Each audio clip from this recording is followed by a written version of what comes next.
Hello everyone. 이번에는 단 한 번도 제대로 공개되지 않은 삼성전자 파운드리 실적에 대해 알아보도록 할까요? 삼성전자는 2017년 파운드리 사업부를 독립해 사업을 본격화했답니다. 당시 삼성전자에선 D램, 낸드 플래시 등 메모리 반도체 의존도를 낮춰야 한다는 주장이 강했죠. 범용 제품 중심의 메모리 반도체는 경기 사이클에 따라 실적 변동성이 큰 게 부담이었기 때문이랍니다.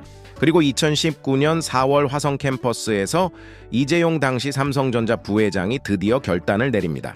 133조 원을 투자해 2030년 파운드리 세계 1위를 달성하겠다라는 내용의 비전 2030을 선언했다고요. 대략 1년에 13조를 투자하겠다는 내용이랍니다. 2030 선언 이후 목표까지 거의 절반, 5년이 지났어요. 그동안 얼마를 투자했고 그 투자에 따른 실적은 과연 어떻게 될까요?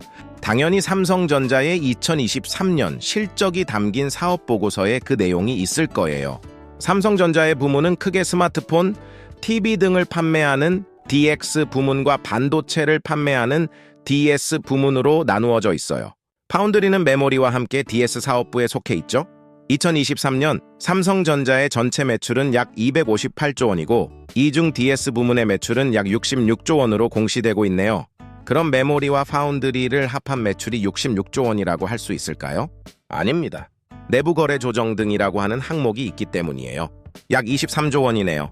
예를 들어 반도체 사업부가 반도체를 만들어서 스마트폰을 만드는 가전 부문에 판매했다고 해볼까요? 이건 반도체 사업부의 매출이자 가전 사업부의 입장에서는 원가이죠. 그러나 이건 삼성전자라고 하는 큰 틀 안에서 볼 때 자기들끼리 사고 판 것이랍니다. 그래서 매출 중에서 내부 매출이라고 부르죠. 공시를 할 때는 이 내부 매출은 제거하고 고객에게 판매한 외부 매출만을 공시해야 한답니다. 이 내부 매출 금액이 23조라는 거예요.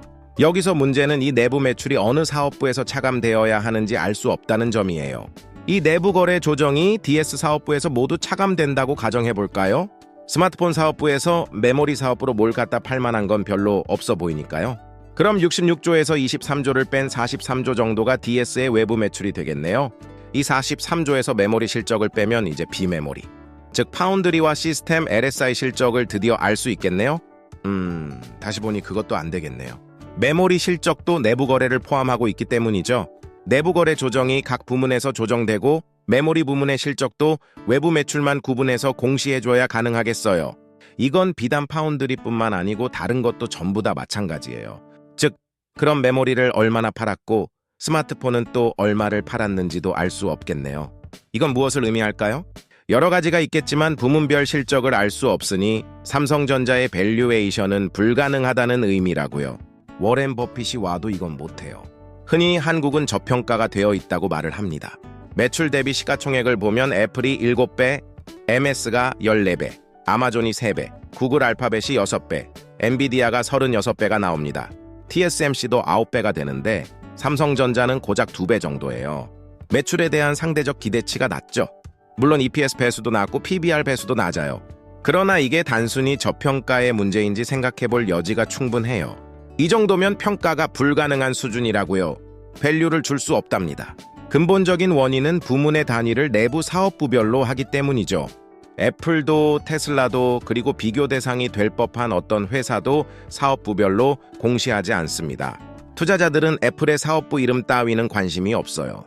애플의 칩을 개발하는 사업부가 아이폰이나 맥을 담당하는 사업부에 얼마나 팔았는지는 전혀 관심이 없다는 의미입니다. 그저 아이폰을 소비자에게 얼마나 팔았고 맥은 얼마나 팔았는지만 알면 되겠죠. 자사 정보의 공개를 지극히 꺼리기로 유명한 애플조차도 이렇게 제품별로 실적을 발표하는 것은 지극히 당연한 거예요. 경쟁사인 SK하이닉스를 볼까요? D램과 낸드 플래시, 그리고 비주력 제품에 해당하는 시스템 반도체와 파운드리는 기타로 표시해서 구분 공시를 명확하게 해주고 있답니다. 메모리와 파운드리는 엄연히 성격이 다르답니다. 메모리는 삼성전자가 만들어서 판매하는 제품이고 파운드리는 고객의 요청에 따라 반도체를 만들어주는 서비스예요. 지난 몇 년간 TSMC를 필두로 파운드리 사업이 계속 잘 될 때도 삼성전자를 필두로 한 메모리 업계의 경기는 안 좋았죠. 즉, 두 개의 경제적 특성이 유사하지 않다고 볼 수 있어요. 결정적으로 파운드리에서 발생한 매출이 얼마 되지 않는다고 가정하더라도 133조라는 엄청난 금액 중 상당 부분을 이미 투자했을 거라는 사실입니다. 물론 이게 다가 아니에요. 2021년에 투자 예산을 171조로 확대했다고요. 파운드리 사업 부문의 손익의 절대치가 크지 않더라도 관련 자산이 삼성전자 전체 영업 자산의 일정 수준을 초과하면 별도로 보고를 하는 게 좋아요. 물론 삼성전자는 보고 부문별 자산과 부채는 경영위원회에 정기적으로 제공되지 않아 포함하지 않았다고 적극적으로 변명하며 이 정보조차도 공시하지 않고 있죠. 삼성전자의 경영위원회는 파운드리에 투자된 자산과 부채도 정기적으로 보고받지 않고 경영을 하고 있다는 의미예요.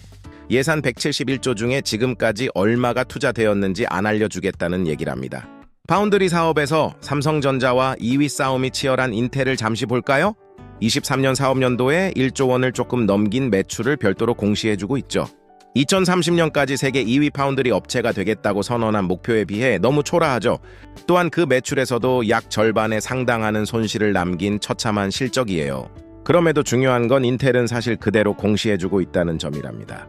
나아가 2024년부터는 내부 매출도 포함해서 실적 발표를 하기 시작했어요. 반도체 설계와 개발을 담당하는 인텔 프로덕트와 반도체 생산을 담당하는 인텔 파운드리로 공시 단위를 개편했죠. 이에 따라 제작성된 2023년 인텔 파운드리의 매출은 약 1조에서 25조로 상승하게 되죠.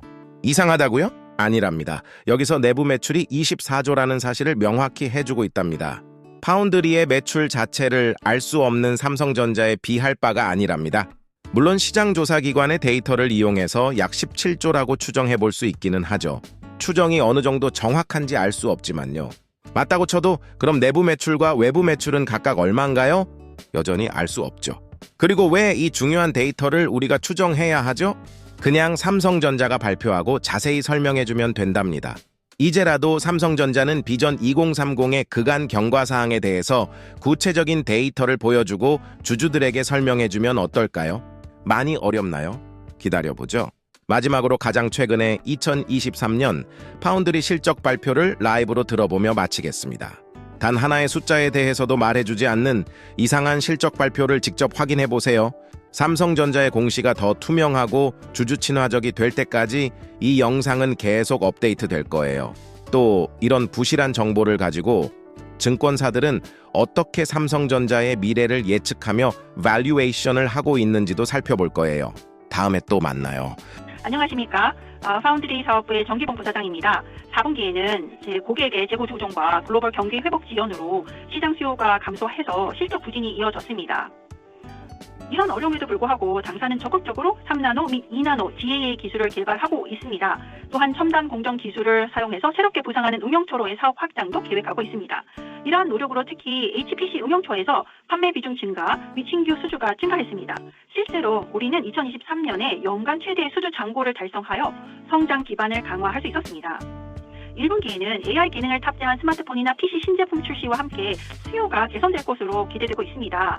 그러나 고객이 재고를 줄이는 추세가 여전히 지속되기 때문에 우리의 실적은 크게 회복되지 않을 수도 있습니다.